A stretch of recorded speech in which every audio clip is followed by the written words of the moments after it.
உன் கடையில ஒரு முட்டை வாங்கினா அது கூமுட்டை ஆயிடுச்சுன்னா அதுக்கு யாரு பொறுப்பு? நாங்க தாக்கா. அதே மாதிரிதான் உன் கடையில வெள்ளையாவதுக்காக ஒரு கிரீம் வாங்கினா அது வேலை செய்யலைன்னா அதுக்கு நீங்க தான் பொறுப்பு. 3 டப்பா கிரீம் வாங்கி போட்டேன், கொஞ்சம் கூட வெள்ளையாவல. காசு கறி ஆவனா தான் மிச்சம். என்னது 3 டப்பாவா?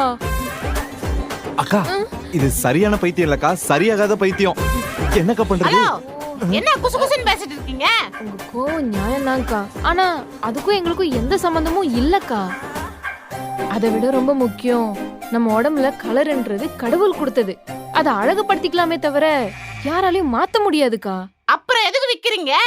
அண்ணன் வந்தோடனே எல்லாத்தையும் போட்டு கொளுத்த சொல்லிடுறேன், நீங்க கிளம்புங்க.